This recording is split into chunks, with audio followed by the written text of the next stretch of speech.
السلام عليكم. معكم منى أبو المجد للي ما يعرفنيش. بصوا بقى، 2 حبايب قلبي اتصلوا عليا وقالوا لي احنا نفسنا بقى في أكلة محاشي جميلة كده. قلت لهم عيني. حبيبة قلبي روسيل عايزة ورق عنب، وحبيبة قلبي ياسمين عايزة ورق كرنب. قلت لهم عيني. نزلت السوق، مع اني بقالي فتره كتيره ما بنزلش السوق. دلوقتي بنتصل بنجيب الطلبات في البيت، بس نزلت والحمد لله اللي نزلت زي ما انتم شايفين. ما شاء الله، اللهم صل على النبي، على حاجه صبحه. الكوسه بوردتها ما شاء الله، والفلفل والبتنجان والكرنب، الحاجه ما شاء الله. هنعمل مع بعض بقى دلوقتي، هنعمل الخلطه دلوقتي بتاعه الكرنب والبتنجان والفلفل والكوسه، عشان هي مختلفه عن ورق العنب.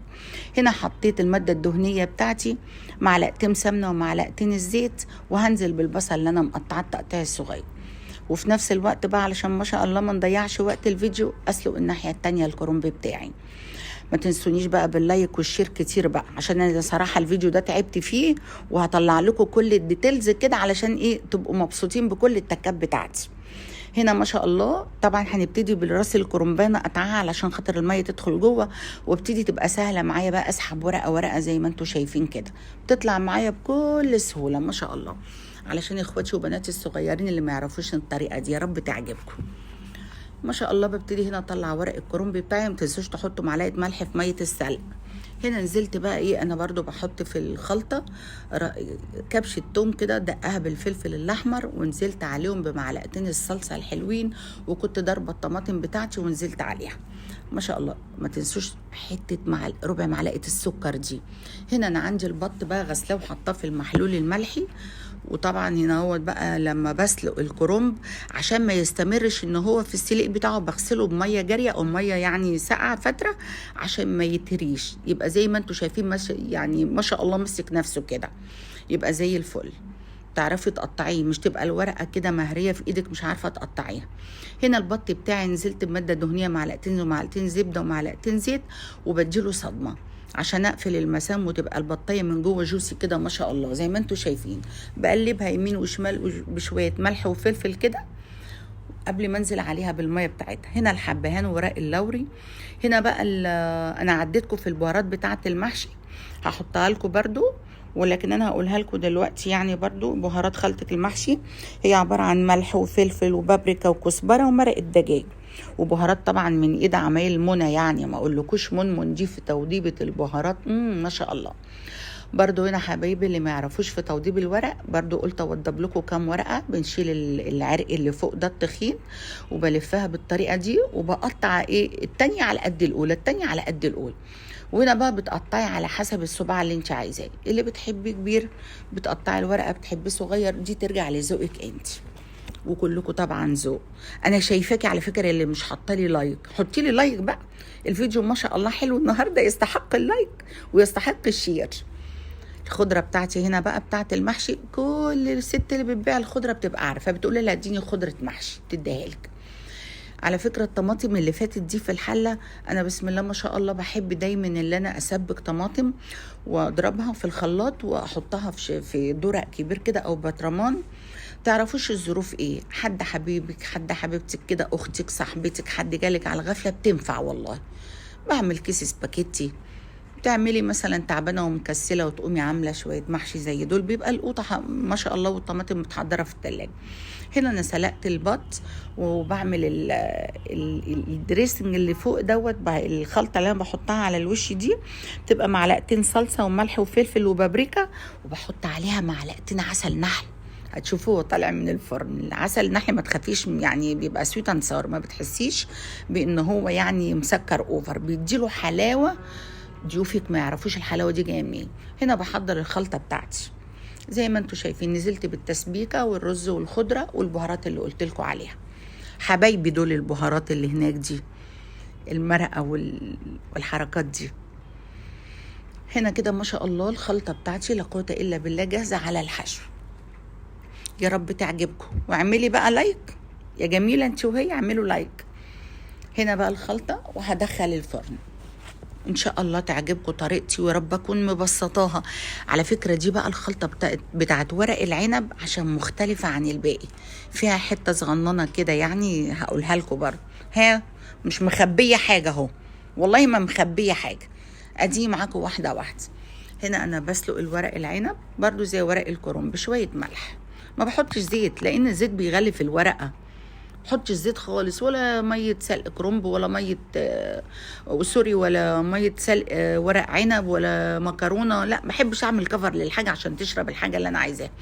هنا نزلت بالماده الدهنيه، معلقتين زبده، معلقتين زيت، ونزلت بالبصلايه بتاعتي نفس تقطيع البصل لاي محشي يعني.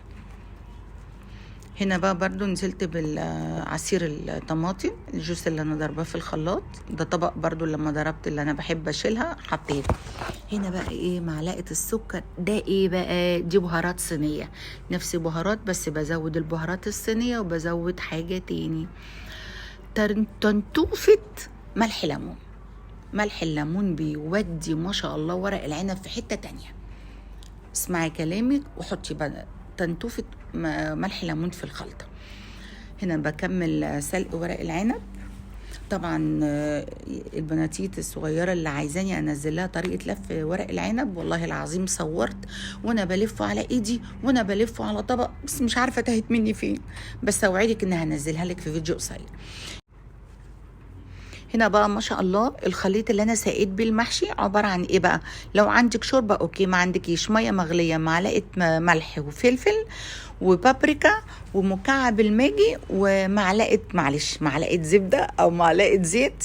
ولو انت مسبكه الطماطم حطي عليها معلقتين طماطم او معلقتين صلصه. لا انتوا هتزعلوا مني صراحه بقى من كتر الزبده دي، بس هو لازم الزبده دي هي اللي تظبط الموضوع. هنا الفلفلايه علشان ما شاء الله بتبقى سميكه وجلدها ما بيشربش من الصوص قوي زي بقيه المحشي، فبضطر ان انا لحوسها بنقطه ملح وفلفل قبل محشي. وبعدين ما شاء الله انا ما برميش القمع بتاع الفلفلايه. لو انت عندك ضيوف برضو وعايزه تزوقي السفره او تزوقي السيرفيس بتاعك بتحطي القمع حسب رغبتك، لا اما حته طماطميه لا اما قمع زي ما انتم ما شايفين كده. فافتكاسات منى يا رب تعجبكم يعني. هنا انا بكمل بقى هنا المحشي بتاعي. انا عايزه اقول لكم انا تعبت فعلا والله العظيم في ما شاء الله في الديتيلز دي كلها. اهو بصوا شربت فنجان القهوه والله، فانا استاهل لايك يعني. الفيديو ده يستاهل لايك يعني، حطي لي لايك بقى وشير حلو كده. الميه او الجوس اللي انا هحطه زي ما قلت لكم ميه مغليه او شوربه، وعليها الملح والفلفل والبابريكا والمكعب الماجي والماده الدهنيه ومعلقه الصلصه. ما شاء الله ما بيبقاش بقى زي ما قلت لكم ما بتغطيش المحشي بالسوب ده او بالشوربه. هنا ما شاء الله كان ورق العنب خلاص اتشرب. بصوا اللمعه بتاعت ورق العنب ما شاء الله. اسم الله عليك يا منمن، ما شاء الله عليك يا منمن. لا على فكره انا كل حبايبي واصحابي اجتمعوا على ان محشي منمن بتكاتها بحركاتها ما شاء الله يعني، ما شاء الله يعني. يا رب يعجبكم. هنا برضو انا بوري يعني بناتي الصغيرين طريقه اللف، انا كلكم شاطرين. هنا بقى كنت بلف حله المحشي، قالوا لي حرام عليكي احنا جوعنا، فاضطريت ان انا اسوي نصها واكمل النص التاني على ما المحشي ده يستوي. قالوا لي لا جوعتينا، فقلت اسويها الاول وابقى اكمل انا بقى بعدين بقيه الكرنبتين ما شاء الله براحتي. يا رب يعجبكم، يا رب اكون افدتكم ونال رضاكم. هنا بقى ما شاء الله لا لا لا لا لا، بصوا بقى الحركات دي استاهل لايك. قولوا لي بذمتكم استاهل. بصوا التوم، بصوا بحب احط التوم الني جوه على فكره، بعمل رق او صف، وطبعا الليمون حبيب ورق العنب. بصوا التوميه اللي هناك دي على فكره انا همسكها واكلها. شيري توميتو بقى. بصي طبعا حركات بقى والتكات والتزيين الديكوريشن ده بتاعك انت بقى ما شاء الله ما شاء الله. لا بصوا بقى لا املك غير اني اقول كلمه امي الله يرحمها، حلاوه اسم النبي فيك واللي ياكلك ما يسليك. خدتوا بالكم من حله الكرنب اللي انا حشيتها وغلفتها بالاستريتش دي؟ لا وحياتكم سويتها بعد كده. ألف هنا ألف هنا على اللي أكل، كل اللي أكل صباع ألف هنا عليه. لا تعملي شير كتير هوديلها صينية لحد البيت. ها يلا بقى ما شاء الله يا رب يعجبكم. واخدين بالكم ما شاء الله، الرزاية جنب الرزاية، واللهم صل على النبي، ما شاء الله، صلي على الحبيب قلبك يطيب. ايوه يا منمن، ايوه يا منمن. اشوف متابعينك حبايبك هيدوكي طاقة ايجابية ازاي، هيقولوا ايه متابعيني حبايبي؟ قولوا بقى كلمة حق. وعلى فكرة انا ما بزعلش من اي كومنتات. معاكم منى المصري، ما تنسوش تدخلوا على اليوتيوب وشير كتير وكومنتات. باي باي لفيديو قادم.